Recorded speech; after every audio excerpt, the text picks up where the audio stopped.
I'm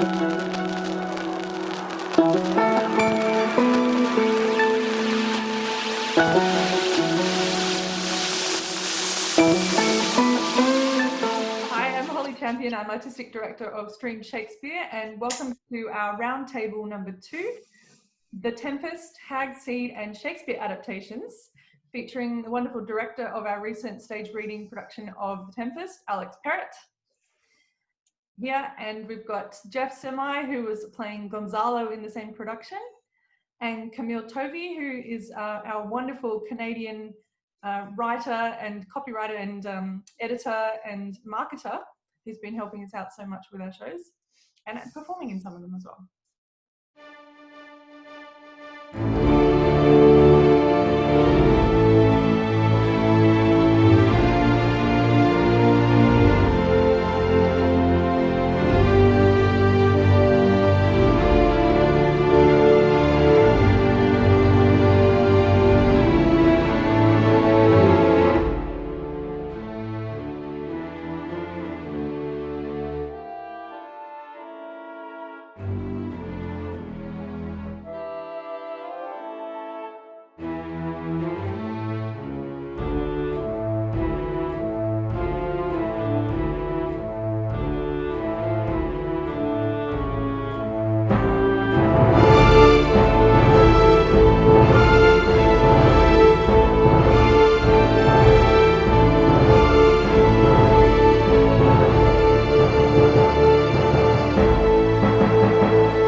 On the Tempest and Hag Seed, but we're going to have a bit of a conversation and see where it takes us about other aspects of Shakespeare and stories and characters and plotlines that have been adapted into various different media and different interpretations. So the first question I had, I guess, for you today is, how do you think the characters in The Tempest correspond to the characters that Margaret Atwood has created in Hag Seed? Because I think that, I mean, it's fairly obvious that Felix is Prospero, but some of the other ones are not quite as obvious. I think Sal O'Malley and Tony are Alonso, or as in your production, Alex Alonza. We made Queen of Naples. And Antonio is pretty straight. It's just Tony. I think Lonnie might be Gonzalo. Yep. That's your character in The Tempest, right? Yes. Interesting. You know, the helper, the procurer, the kind of yes. I thought it was sort of like a kind of production manager in the prison theatre, but just helping the good guys mainly. He's a little bit weak though, isn't he, Gonzalo and Lonnie? Yeah, they're both a bit wet, even almost. Yeah. Well, literally, as in your case at the moment. And at the beginning of the show, we've got the backgrounds here from the beginning of the show, the actual Tempest. And Gonzalo famously now appears in our show reel. Saying, I would feign die a dry death. A dry death, yes. Yeah. The wills above be done. I would fain die a dry death. Indeed. So yes, a little wet, but I come by it honestly. Yeah, I think one of the things I sort of appreciated about the characters was the character of Felix's daughter, Miranda, who sort of started out as the Miranda character, but then sort of morphs, at least to the point where I'm at, morphs into Ariel, and starts taking on that role as well. And I think that's kind of an interesting sort of interpretation of both the characters about where they could go. Yeah, especially as a imaginary friend / psychosis kind of thing, where he's lost his daughter, and no one else can see this character, which always kind of feeds back into the debate as whether anyone else can see Ariel in The Tempest. That's true, yeah. But there is a point in Hag Seed where Miranda, the ghost, people start to sense that she's there, or something's there. Yeah. Really interesting because it takes it out of the psychological realm and starts suggesting that maybe she really is a ghost. Well, at one point, Eight Hands hears her, and because she's his backup, right? So he hears her mouthing the lines with him, and it distracts him, which it sort of, you know, reinforces the whole idea of whether or not, you know, is Ariel real? Is Miranda real? Are they able to influence? I mean, obviously Ariel has a lot of influence, but is Miranda able to influence what's going on in the action as well? Yeah, and voices, it's interesting because sometimes it's just audio, if you like, because they are fed voices. But, you know, hearing voices in terms of delusion, in terms of madness, in terms of drug-induced psychosis, and magic, all throughout in the supernatural, and where they interplay, and it's playing with our reality, it's playing with their reality.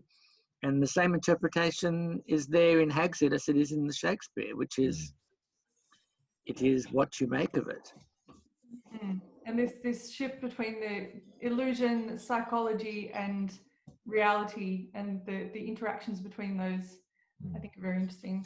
And obviously, Eight Hands is kind of Ariel as well as Miranda, because Eight Hands is stage managing and doing all the technical wizardry. I think it's also Eight Hands' team is Ariel. Yeah.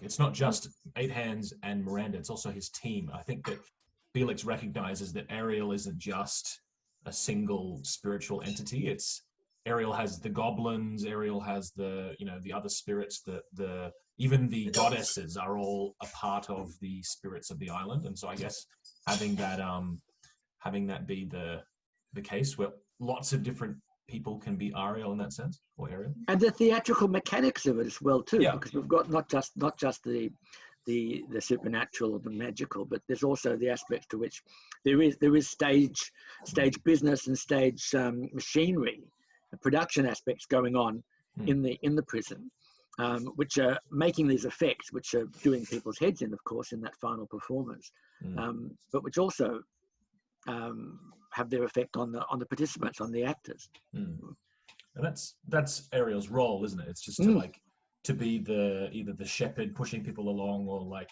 to mess with people. If it's like, but it's also transforming into different things. It's like now it's this spirit, now it's a mermaid or siren kind of nymph character. Then it's the harpy, and it's like or the goblins, or from what I understand, Ariel's also supposed to play the role of Ceres, you know, initially in Shakespeare's. It says that while I was presenting Ceres, so it's like Ariel's constantly transforming into lots of different things for different purposes and different roles. You know. I think it's very interesting in the book in Hag Seed. There's a sort of whole section on about what is Ariel. Is Ariel a fairy, a spirit, an alien, a stage manager, a special effects magician? Is Ariel male or female? And in Hag Seed, of course, the Fletcher correctional players don't really want to play Ariel as a fairy or as female, so they decide to make Ariel kind of more alien. And we've got the background of Ariel playing her flute. Hello, Emily. I just throw in one of my multi-talented actor musicians. Wasn't she awesome? Yeah. Yeah. Somewhat transparently. Yeah. So you decided to cast Ariel as a female. I think when casting it to start with, because like almost poignantly, Tempest is a show with one female character. Like initially, you've got Miranda, and then a lot of other characters, like, or actor. There's one female actor. There are other female characters like Sycorax and like, you know, the mother. Either the mother mentioned once by Prospero, Ariel's mother, and then the only other woman would be Prospero's mother that Miranda mentions and saying, you know, had born bad sons. Yeah, like that's the only time women are even mentioned. But they don't appear on stage. Yeah, but they don't even appear. So it's just Miranda, and it's actually kind of it's uncomfortable. It's actually uncomfortable now to look at that because of how Miranda is viewed by the other performers, like the other characters. You've got Caliban, who tries to, have his way with her prior to the scene starting, and that's why he's kept in the cell. And he's like, yeah, I would have done it. And it's like, well, you know, the way that Prospero uses her almost as like a bargaining chit with trying to get his dukedom back by maneuvering her towards Ferdinand, and that's like his plan, is to use his daughter for that. And then Caliban uses Miranda to suggest that Stefano should marry her and have lots of children. Like it's really kind of uncomfortable when you look at the way that the single female character in the play is treated or viewed by every other character, which is amazing how the character Anne Marie kind of flips that into this incredibly powerful, strong, like Amazon fighter kind of character, that she flips it and goes, no, she's been through all of this and now she's incredibly strong and will not be used or abused. But in terms of casting Tempest, I was like, I felt uncomfortable, especially for Stream Shakespeare, how many talented female performers there are, to kind of go, let's just have one female character and then a lot of male characters. So with Ariel's probably the easiest one to kind of go, definitely can be played by a woman. Yeah, very, very easily, and it doesn't require any edits or anything like that to make it go, this is a female character. And I suppose what Margaret Atwood did was she made Ariel male and female. It's both 8 hands and it's Miranda the ghost. Yeah. So she was playing with that as well. But there and other characters, like Caliban is basically, I think, Legs, the prison inmate who plays Caliban in the Fletcher Correctional Players version. So you, Alex, you decided to make Caliban very kind of subhuman, or yeah. There's a lot of brother. Yeah, my brother. Yeah. So there's lots of writing in the last however many hundreds of years about Caliban and about colonization and the role, like that Caliban is this representation of the displaced native, or the enslaved native, because he is Prospero's slave. And so much of what Caliban says is like, this is my island, you came here, you tried to teach me your ways, you've taught me how to read and write, and all I know now how to do is to use what you've taught me to curse you. You know, that's all you've given me. It's like that same idea that, you know, you look at Australia or America, whatever, it's like, we Europeans have brought these wonderful things for you. You can read and write. You have our religion. You have our alcohol, or whatever it is. You know, and that's a big part as well, is that Stefano and Tricio are like, here, we've come, native person, drink, have some alcohol, you know, and they make him into a, you know, a drunken mess like them, you know. So Caliban is this, or is often viewed as this representation of the native. For mine, though, like that's, once again, that's he's also, as far as I can see, I'm a big fan of Lord of the Rings. And there's so much that shows that Gollum is based on Caliban. There's so much in his dialogue, his song, his little no more dams I'll make for fish. It almost feels like it's the song that Gollum sings, you know. Yeah. And so that's really true. There's heaps of it. The way that he's hurt. Gollum is this character who's like disfigured, and he's in pain, and he's cursed, and all of these things. He's wandering around like being pinched. And if you watch the Peter Jackson films, he's constantly being beat up by everyone taller than him. And he has a sad ending. Caliban also has a sad ending, you know. He's this, everyone kind of has a happy ending almost, except for Caliban.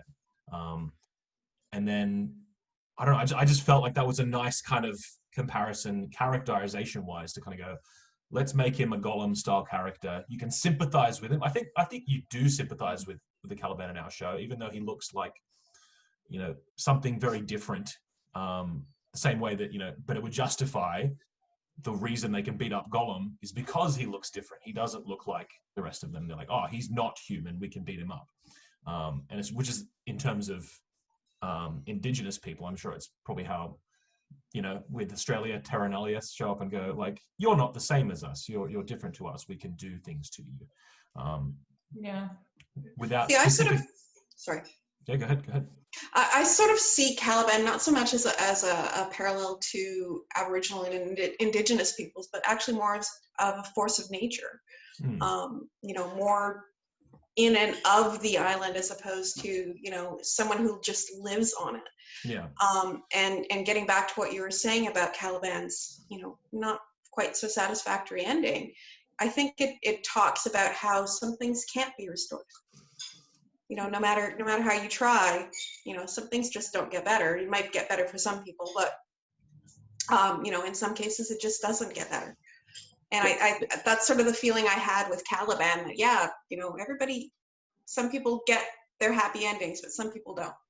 There's an interesting aspect here where the kind of utopian / desert island paradise theme comes into all of this too, in the sense that there's a lovely speech that Gonzalo has about how he would make a paradise of this world, another golden age, to rival the golden age, and of course they poke fun at him, but he's noticing that in fact everything is there, to make a heaven of this place. He's seeing the positives of it as opposed to the colonial types, the baddies of the scene, if you like, who are looking at what they can exploit rather than what they could enjoy, and presumably do it, in Gonzalo's view, in a environmentally sustainable way. I mean, literally, that's how I see him looking at it. Yeah. And it's a nice thing because it's interesting that in the end, everyone pretty much leaves. Presume that Caliban doesn't. But it's kind of like they've been in this world. I'm going to say Brave New World, and drop in that little reference of Miranda's, which then has all 20th century implications as well too, because we get this sense of, let's call it, utopian or anti-utopian literature history as well. Not the settlement, the island anyway, where, John Savage, if you like, the savage world, which is the natural world as opposed to the exploited, imposed world, and all the problems that come with it.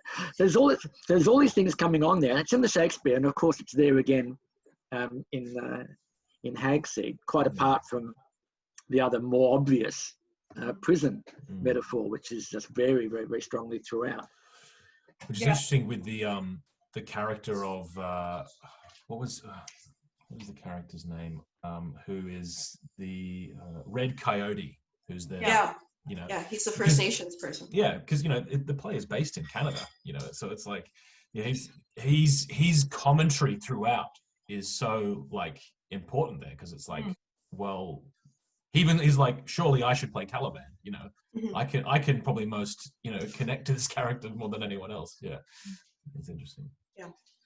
But eventually Felix decides to go with the really kind of scary, rough, big, muscular Afghanistan vet who's got PTSD, I think, legs for the role of Caliban rather than Red Coyote.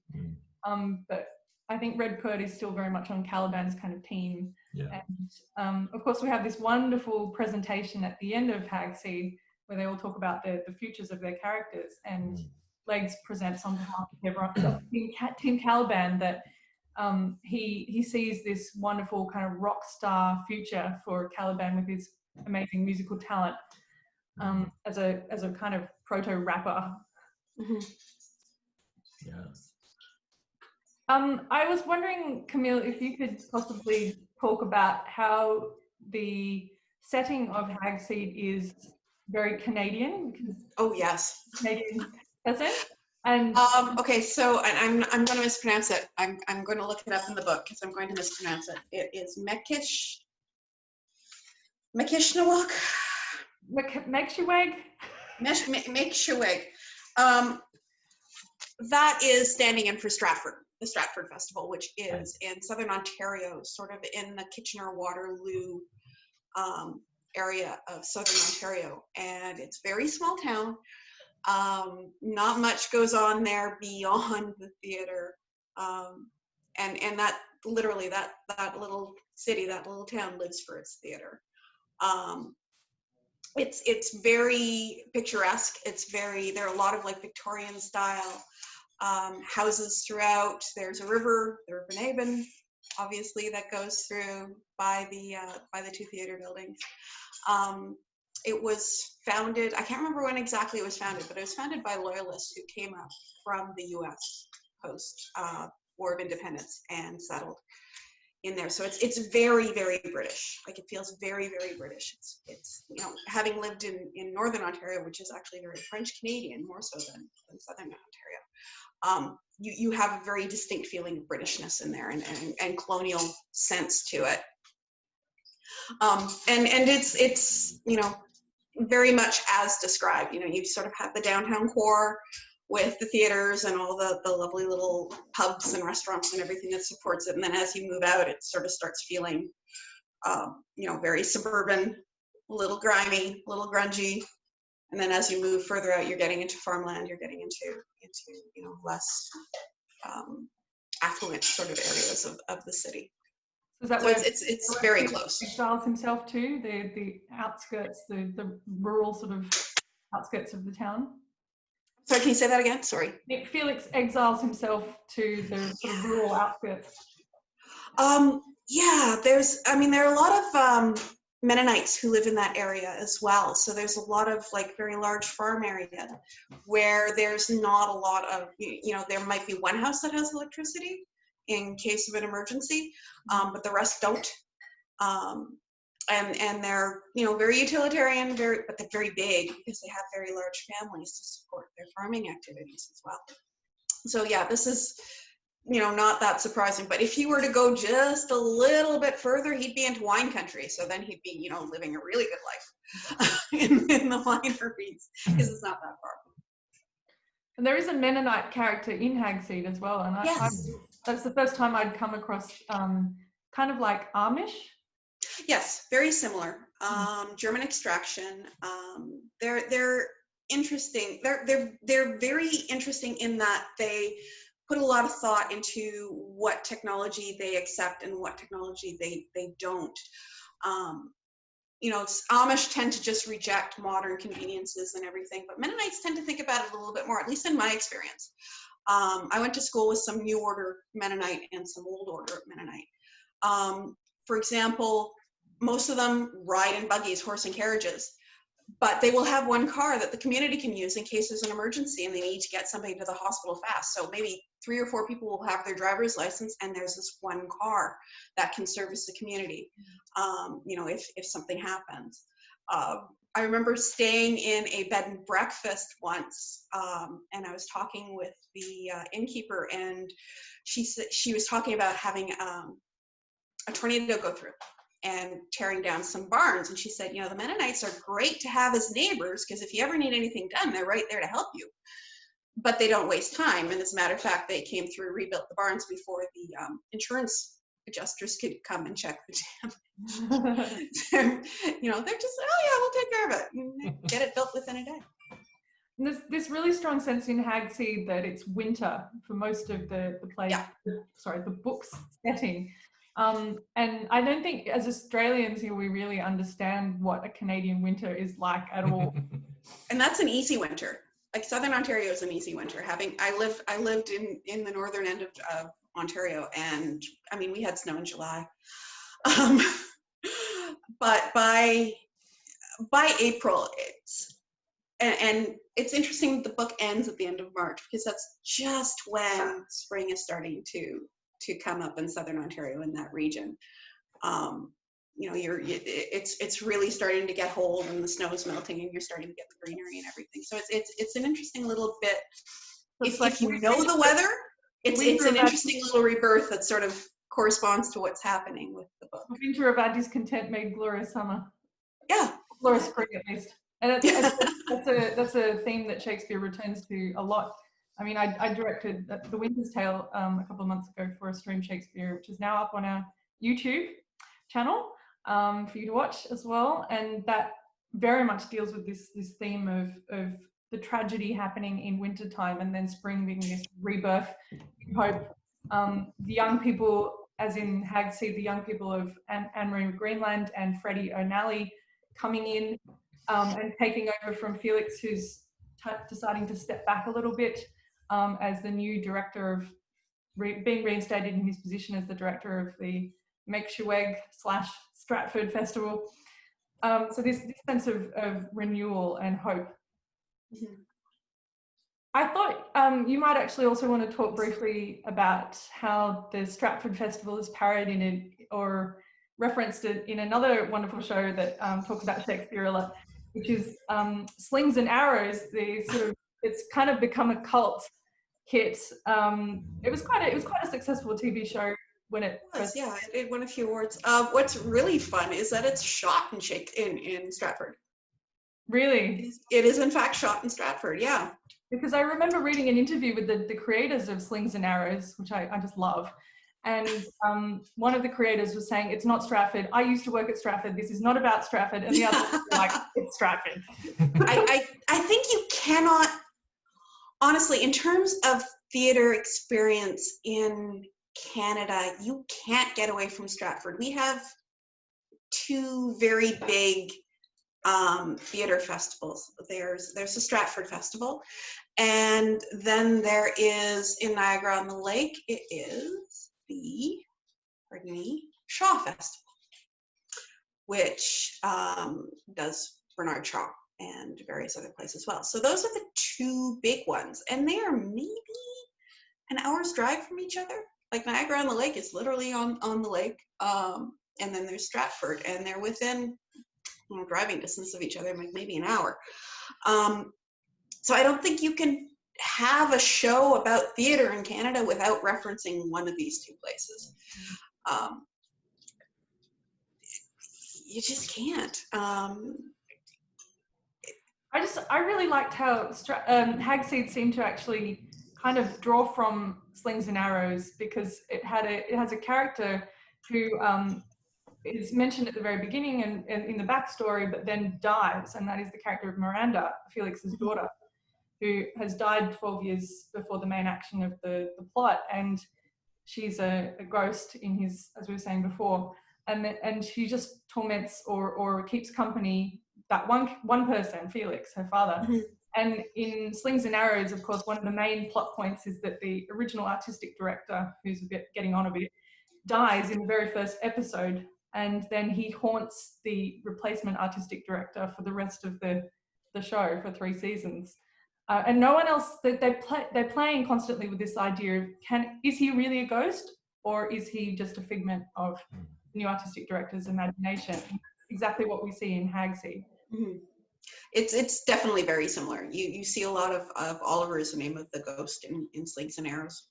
I see a lot of Oliver in Miranda, sort of, kind of quietly, not as annoyingly, but encouraging Felix to do what needs to be done, as opposed to, Oliver getting his show and trying to get his vision of his shows on through the acting artistic director. So there's definitely a parallel, but they're very different in terms of how they act out to get what they want.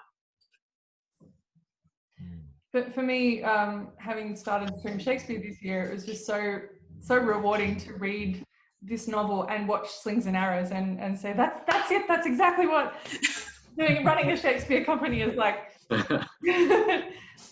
Well, I've seen a lot of similarities between characters on Slings and Arrows and our cast and crew. That's not right now. I could get myself in a lot of trouble. Alex, I wanted to ask you if you felt like you were kind of like 8 hands, or you identified more with Felix or with Prospero or with Ariel.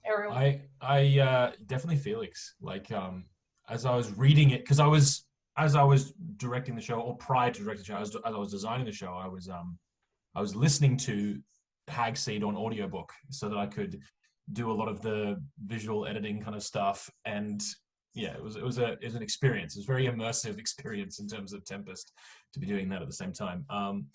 But just, I don't know, because I was also going through, I actually found this one quite difficult to cast for me.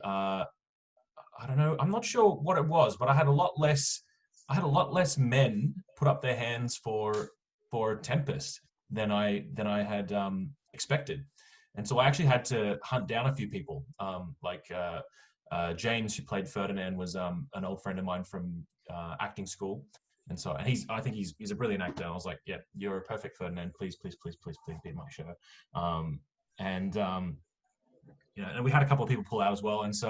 And then having to like hunt down other people to go, can you please do this? And then bringing my brother in to play Caliban, and stuff like that. So it was going through those things similar to as I'm listening to Felix going through his different, things. But then also as I'm sitting there designing the visuals, I'm also thinking about as he's talking about Ariel as the special effects.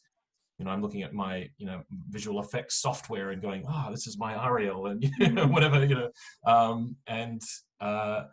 but also, I began to find parallels in lots of things that I was doing with what Felix was experiencing, in other ways as well. Yeah, I definitely experienced that. It's very weird. It was a very surreal experience, actually. Well, you're dealing very much with technology and pushing the boundaries of new technology in this new genre that we've kind of created with Stream Shakespeare, or at least we're maybe not created, but certainly I think we're at the cutting edge of what this genre of video conference theatre can do. Yeah. And you really pushed that envelope with The Tempest, with your production. I mean, it was incredible, the special effects and the music and... Yeah, by my other brother. Yeah. So it definitely felt like, in the same way that Felix does, he talks about Ariel as being the special effects, Ariel as being the technology and the magic and things like that. And I guess, which is one of the reasons I wanted to put on Tempest, is because I got involved with Stream Shakespeare back when I think Romeo and Juliet was the first one I did, and I was like, this is really interesting for an actor. But then I also was thinking, like, for an audience, theatre is a lot more than just watching actors. You kind of need the spectacle for theatre to be really, really theatrical. It's not just the plot and the actors. It's the visual entities, the stagecraft, all that kind of stuff. And so what I think I was watching. I'm not sure which production I was watching, but I was just saying to myself, I was like, I really want to do one, but I want to make it like big. I want to make it really big. And I was actually going to propose Midsummer's. I was going to propose Midsummer Night's Dream. And then I looked at your backlog and you'd already done it. I was like, what haven't they done? What haven't they done? I was like, because I was like, because we watched the incredible online, I can't remember where the production was, where they flipped Titania and Oberon. Anyway, we watched that, and I was kind of very much in a Midsummer's mindset of the magic. I wanted to show magic in it. But then, because this is what we're doing. Technology is magic. It's modern day. Totally, absolutely. And I was like, there's got to be one that I can do that shows that. And I actually performed in a production of Tempest a couple of years ago, and so it was definitely one of my favorite texts back then. And then my brother, my brother Liam, who composed the music, was also he was designing a video game based on the expanded universe of Shakespeare. Oh wow! He created this story and this video game design around forgotten characters, like and I won't go into too much detail because it's his concept, but mixing worlds of Shakespeare. And it's really, really cool idea. And he's already, he'd done all this work for it. And so he was like, part of it was the backstory to Tempest. He's like, I really want someone to tell the prequel to Tempest, the story of how Prospero got betrayed, of Sycorax the witch, of the son she bore from the demon Setebos and things like that. This incredible backstory, which is just talked about in Tempest. I was like, this is a really cool story to tell. He says that no one tells it, and he wanted to kind of explore it in this game. And he's like, you should do Tempest and then like find a way to tell the backstory. And so like even going into it, that was like a important point for me to kind of to get. and I wasn't sure how to do it yet. But like, what you did was fabulous in the intermission. That was the intermission is a wonderful example of it. People should know that the intermission in The Tempest did the backstory in music and visuals and pulling the text from Prospero's own explanation to Miranda. It's absolutely beautiful. No one's sitting around getting a cup of coffee. We're watching Spellbound and listening. As we're getting filled in again, in case we missed any of that, because now it's in front of us. It was quite. And it's such a cool story too. Thank you. Yeah, it did generate quite the reaction amongst the audience to see that, because it was very, visual, but also very easy for people to understand and sort of come in halfway through. It's like, oh, okay, so that's what they're talking about. Just to give even more context, all of the text edit stuff. And that piece of footage was finished at 1 o'clock on Sunday. And so the call time, 1 p.m. on Sunday, when the actors arrived ready for their call to perform it. So that was all finalized just then. We were an hour beforehand putting music to it. An hour before that, I was putting all the text together for the disappearing letters and stuff, and finding the right words to use and where to put them, and all that kind of makes a difference. I felt like, like when you introduce. My favorite part is where it introduces Sycorax, which is my mother. My mother plays the role of Sycorax. I got my whole family involved in some extent. Okay, I put the horned helmet on her, and she's making different poses. Dynasty of Milan. Yeah, exactly. Yeah, and then she, it says, it just goes, "Hast thou forgot the foul witch Sycorax?" And something like just placement of things like that, because you do forget Sycorax. She's this important character, and you're learning all about Prospero's backstory, and then he just goes, Sycorax, here is a very important character. She's like the villain that's not even there, but yeah, we had different ideas of how we wanted to tell that backstory. We wanted to originally use like a tapestry effect, where we showed just different parts of a tapestry and then zoom out and show the whole thing as like a full tapestry. And I wanted to do it in the style of this thing. So when I designed the poster, I was like, oh, we could tell it like this with silhouettes. But it was even cooler to be able to put the actual actors we were using and go, this is them in this world, showing Geoff on the boat, holding his book as he's just sent off Charlie to be, on his little leaky dinghy, and the little young Miranda is one of my best friends, her daughter, who was watching the show, and she goes, I'm on TV. She's adorable. Wearing her Princess Anna outfit from Frozen. Yeah. You were animating. You were actually making animated characters from the real actors. Just to explain to anybody who hasn't caught it yet. Yeah. So we're placing, and like similar shots, because something that I really wanted to, and I didn't know how to do half of the stuff I did until I tried to do it. I just taught myself to do it with like YouTube and stuff like that. It's really amazing stuff. Thank you. You are a project manager's nightmare. Well, that's why I just got my family involved. It was a family affair because I could ask them to do stuff, and being able to put because it wasn't just like we're doing now, green screening people and saying this is now their background. If you look at that shot of Geoff, he's actually on the boat.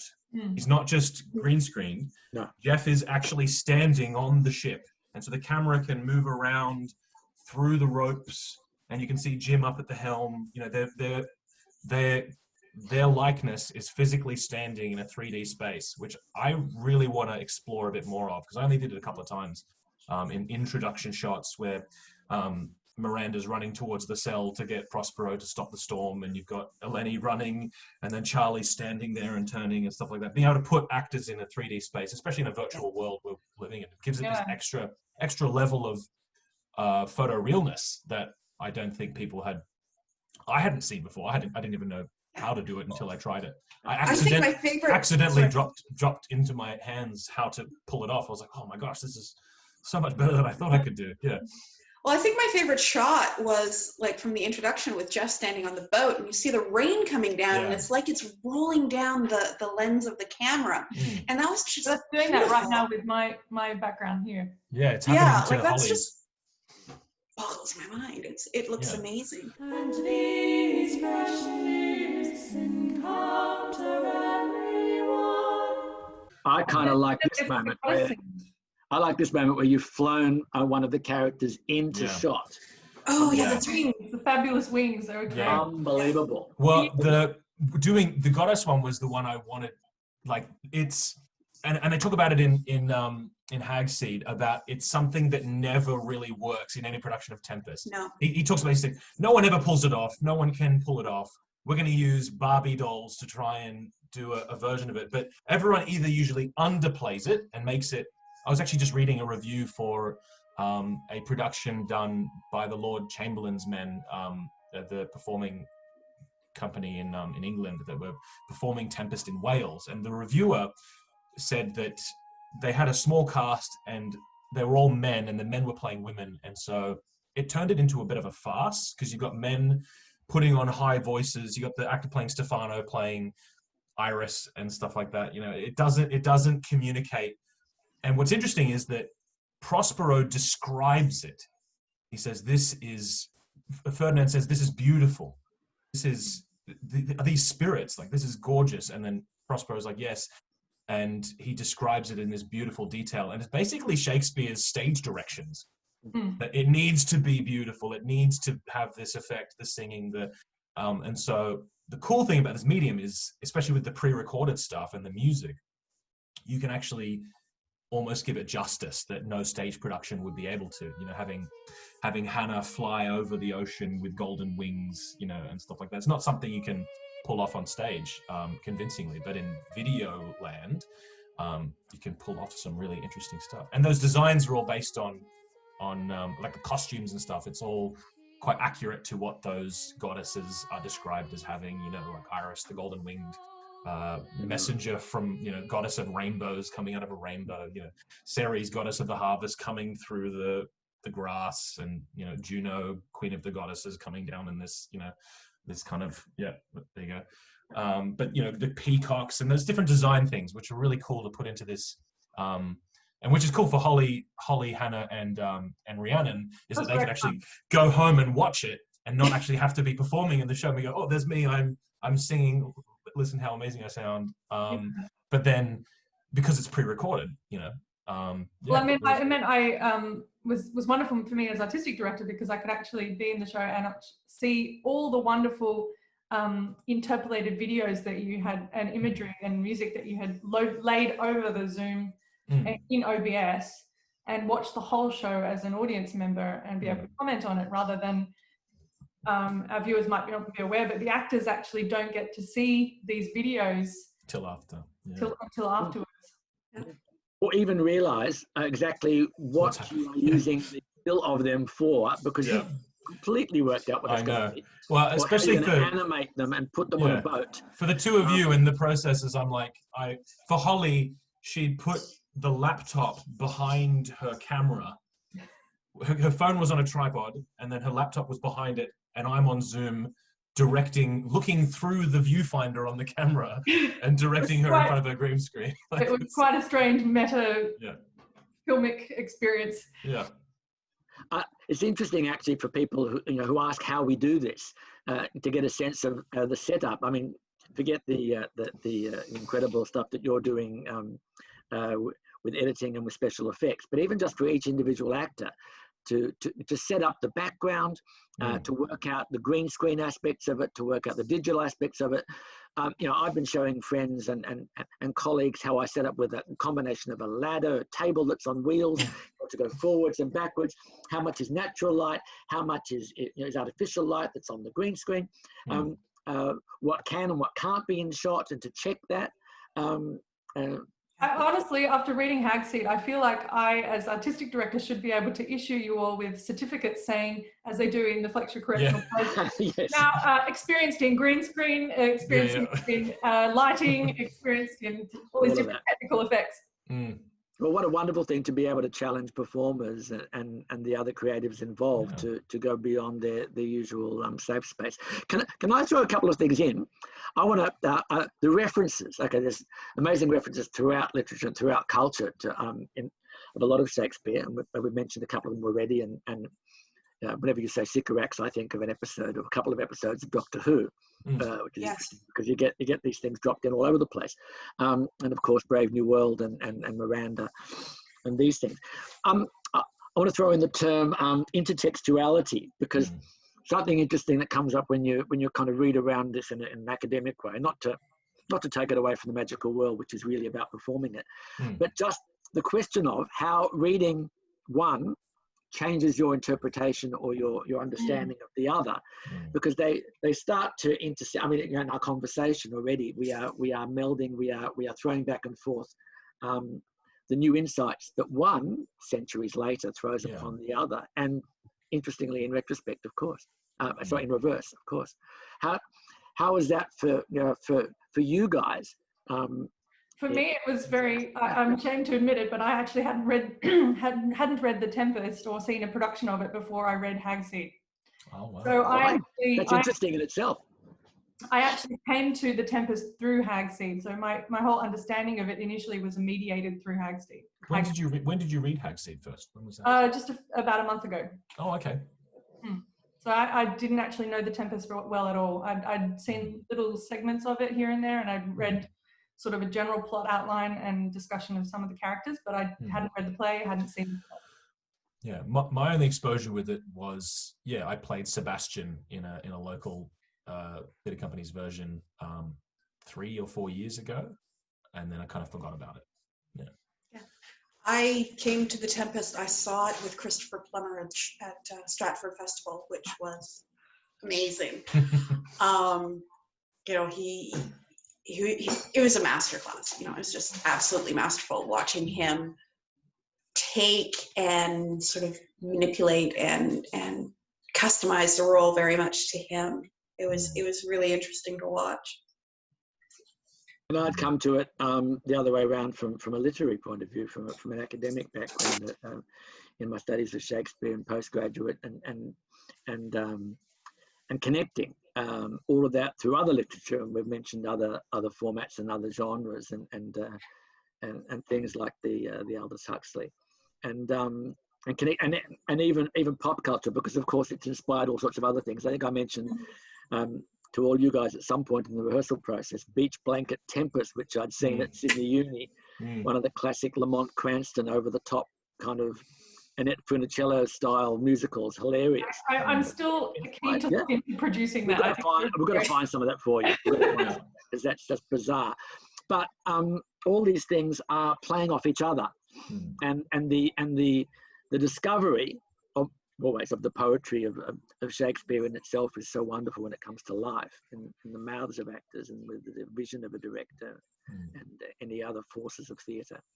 But when it connects with other things and draws in themes that are relatable as well too. I was very drawn to the prison metaphor. And we use that so effectively. Hugely in Hag Seed, And Camille had the wonderful idea of using that in our marketing campaign. Do you want to talk about that, how you did that, Camille?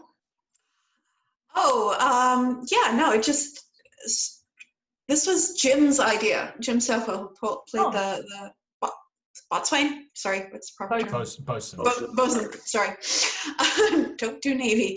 Who played the bosun? He teasingly tossed out a reference to Les Mis in 24601 in terms of prisoner numbers, and from there I sort of went, what if we did like a prisoner profile or prisoner cards or identification cards for people. And that's how I built that. And then everybody had a number on their card. And for those of you who were, investigative enough to go digging into this number, they were actually numbers referencing celebrity arrests. So Geoff, I believe, mugshots, specifically like arrest mugshot numbers. So Geoff, you were Frank Sinatra. I was. Blue eyes. I just love the story of how Paul's father looked at it, and then he looked at the number and goes, what was Paul's? It was Paul's was Bowie. When Bowie was arrested his father looked at it for possession. Bowie. His father looked at it, looked at the number, and goes, that's Bowie's mugshot number. Yeah, exactly. Like, just somehow he knew the number. Bowie. I had mentioned that there was a Bowie reference.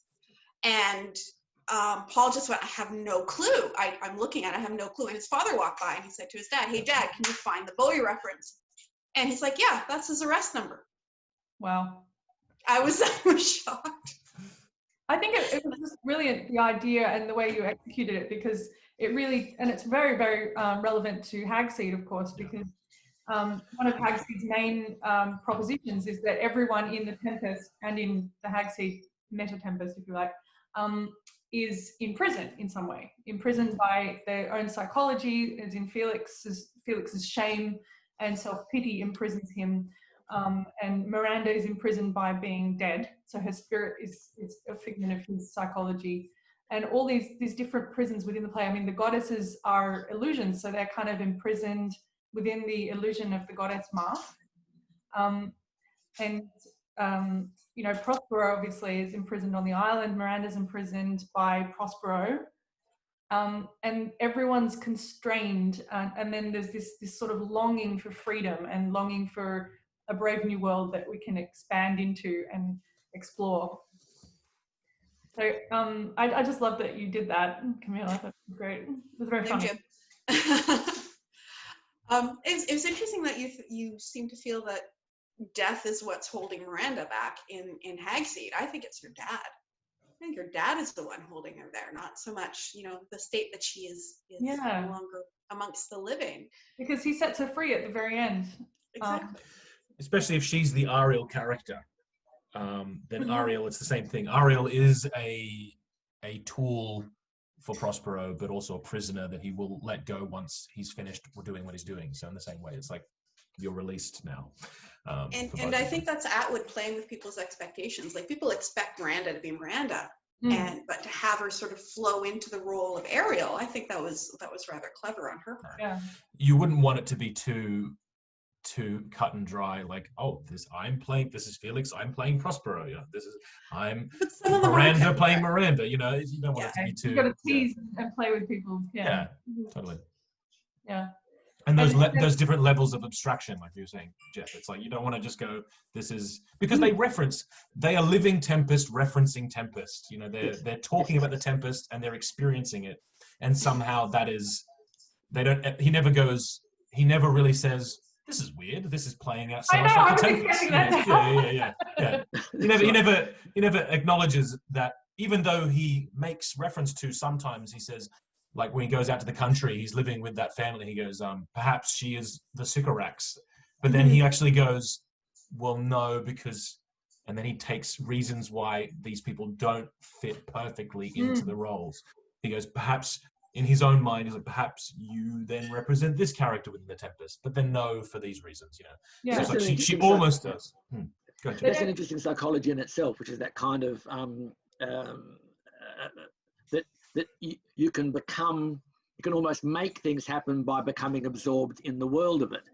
So in a sense, there's a sort of inevitability about Felix living out the kind of obsession and the fantasy at the moment that he is self-aware to some extent, but also having control and also having the things that he can't control.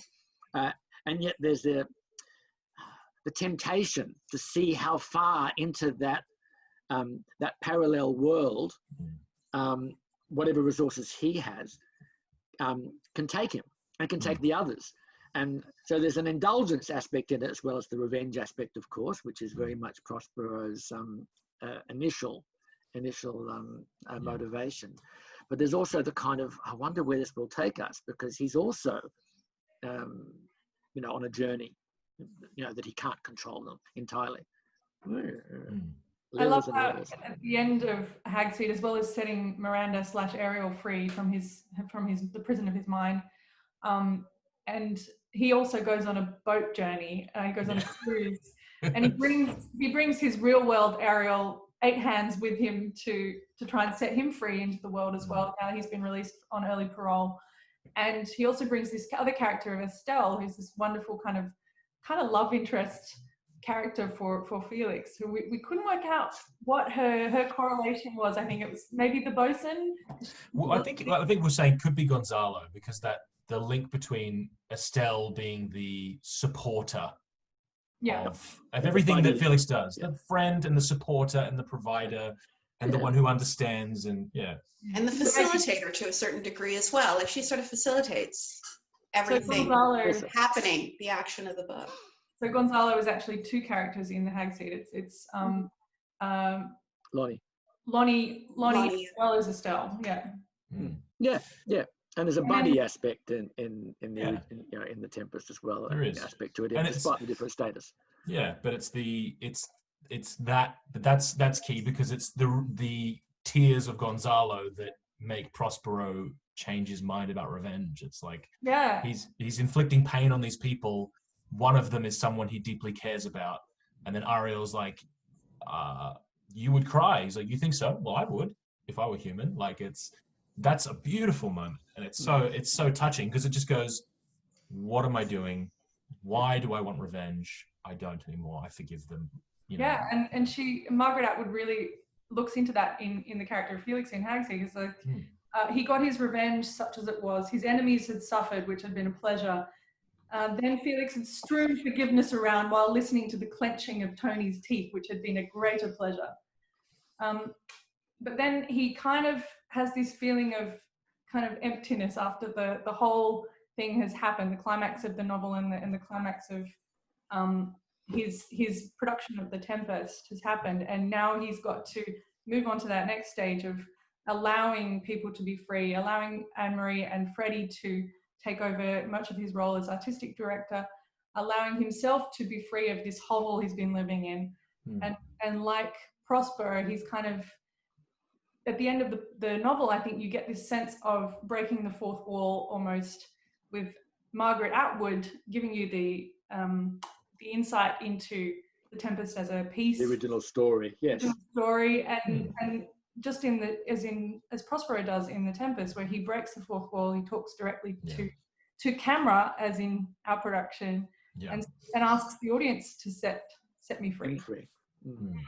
Free. And there's no answer to it. I love that she pinpoints that, like, it's left up to the audience, and so it doesn't go, and then Prospero is free. It's like, please set me free. Yeah.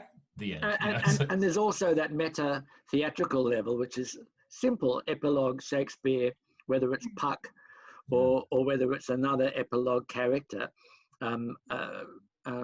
requesting of the audience. Yeah, like in As You Like It. To let us finish. Out we go. Thank you very much. Give me your hands if we be friends. That kind of freedom as well is to end here, because this is the end of the story. For tonight.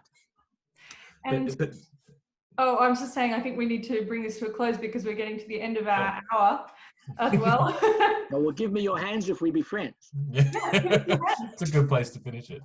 Yeah, please give your hands for these wonderful people: Alex Perritt, Geoff Simrai, and Camille Tovee, and myself, Holly Champion. I hope you've enjoyed today's roundtable. We'll be having another one fairly soon on The Merchant of Venice, another one on race and performance, and hopefully one on gender and women in Shakespeare soon as well. Thank you very much, guys.